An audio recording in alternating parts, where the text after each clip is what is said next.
卢浮宫前面是一个大的广场，应该是个大广场啊，因为去的时候正在施工。从地图上看是很大的一片地，甚至感觉有点太大了。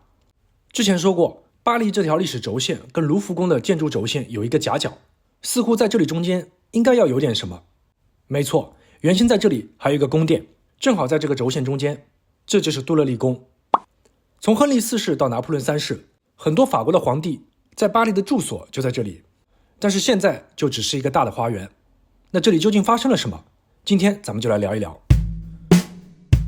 最早这个地方算是城郊了，旁边的塞纳河水位一涨，就会把这块地区淹没。这个杜勒利也有翻译成杜伊勒里，它在法语中的意思大概就是屋顶瓦片，就是原先这个地方有很多工匠作坊来烧制这个瓦片，久而久之就叫杜勒利。因为靠近卢浮宫，这块地的地理条件越来越好，一些王室成员就开始在这里买土地。然后来说一说法国的一位君主亨利二世。欧洲的王室很喜欢打猎，而这位亨利二世是非常狂热的喜欢打猎，还有一些户外运动，比方说马术比武，喜欢举办这类比赛，并且自己也参与。有一次在一项马术比武中，被自己的苏格兰卫队队长刺伤。这个苏格兰卫队可以理解成国王的安保团队，这个事故还是蛮严重的。不久之后，亨利二世因为感染去世，他的妻子凯瑟琳德美第奇就带着他的儿子搬进了卢浮宫。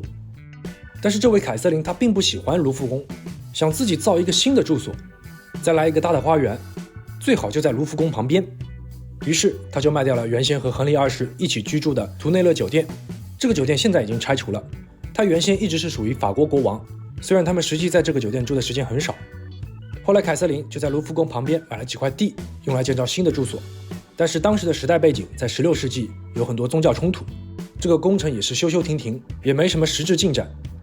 真正开始在这块地方进行建设的是到了1549年由亨利四世开展的，他计划在南北建造2座大画廊，将卢浮宫和杜勒利宫连接起来。南侧这一条就是率先建起来的，这样东西2个宫殿就相通了。说句题外话，这位亨利四世还派遣了探险家尚普兰开发加拿大，最终创立了以魁北克为中心的新法兰西。话说回来，因为当时的时代背景宗教冲突很严重，亨利四世最终是被一位狂热的天主教徒刺杀。他的儿子路易13也不喜欢造宫殿，再加上当时形势又乱，就增加了一些剧院，其他地方修修补补。然后就是造园小能手太阳王路易14登场，他为了庆祝他的儿子出生，就在卢浮宫和杜勒利宫之间这个广场上举办了一场马术表演，或者叫做马术芭蕾舞，音译过来就叫卡鲁塞尔。之后这个广场就被称为卡鲁塞尔广场。那路易14当然是花了很多时间跟金钱来重新装修和扩建这个宫殿，并在1667年搬入杜勒利宫。那你注意啊，在他那个时期旁边还在建凡尔赛宫，最终是在1672年离开杜勒利宫，随后搬入了凡尔赛宫。其实住了没几年，太阳王就是那么任性。那之后这个杜勒利宫相当于就被遗弃了，基本就被当作一个剧院使用。到了18世纪，法国就开始大革命了，冲突导致一部分宫殿被毁。1799年，拿破仑搬到了杜勒利宫，准备开启拿破仑时代。在此期间，他也大展大门专家的才华。1806年，他下令在卡鲁塞尔广场上建一座凯旋门，参考的是罗马的塞维鲁凯旋门。这座凯旋门现在被称为巴黎的小凯旋门，或者卡鲁塞尔凯旋门，并且作为杜勒利宫的礼仪大门。拿破仑称帝之后，他继续推进亨利四世的计划，增加了北侧建筑，形成了一个围合的广场。再来说一下他的侄子，巴黎城建队长拿破仑三世。他一开始是在阿利舍宫，但他称帝之后也将住所搬到了杜勒利宫，并且对杜勒利宫进行了大规模重新装修，最终算是完整的完成了亨利四世对于这块地方的宏伟计划。讲了这么久，大家似乎都忘了巴黎可是革命老区。法国在普法战争惨败之后，巴黎的工人随之爆发了起义，各种冲突不断。之后呢，巴黎就进入了巴黎公社时期。后来政府军就对相关组织进行了镇压，并在5月发生了流血周。公社当局眼看无法抵抗，最终决定放火烧掉象征皇室的建筑。杜勒利宫和卢浮宫都在列，最终卢浮宫被烧掉一部分，杜勒利宫的内部则完全烧毁，但是整个立面建筑框架都还在。后来卢浮宫很快按照原样被修复，但是对于杜勒利宫的修复意见不统一。虽然资料也有，建筑外观也都在，按照原样修复并不难，但是这座建筑因为是之前大量皇帝的宫殿，已经成为法国帝制的象征，这时候的法兰西第三共和国并不想急于修复这类建筑，就这样，杜勒利宫这个被烧毁的状态维持了11年。这期间，有人提出要重新修复宫殿，加楼板加屋顶，里面再弄点装饰物，甚至方案都做好了。还有人建议就这样不要去动它，也有建议重新设计一座新的宫殿。这个时候有一个不一样的声音，那这个废墟留在这里也不好看，要不分2步走，先拆除，然后再讨论咱们要不要在这个原址上重建。尽管主持巴黎改造的奥斯曼对此进行了强烈的反对，还有一众历史学家也进行了严厉的批评，但是这个决定最后还是通过了。于是在1883年，杜勒利宫完全拆除，一些大理石装饰被拿走收藏，更多的是拿出去被拍卖。这个时候卢浮宫的广场完全出现在城市景观当中，在这一刻成为这条巴黎历史轴线的起点。光拆除重建呢？其实不同时期关于重建的话题一直被提起，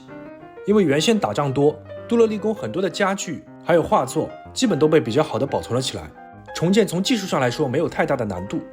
法国的戴高乐也赞成重建这个建筑，但是实质性的工作几乎就没有进展。进入了21世纪，这个工作也反复被提及，相关单位正在努力让重建费用由私人基金会承担。对于需不需要重建，肯定是有好几种意见。支持重建的这一部分人来说，不管是重建一个相同的杜勒利宫，还是说重新设计一个建筑，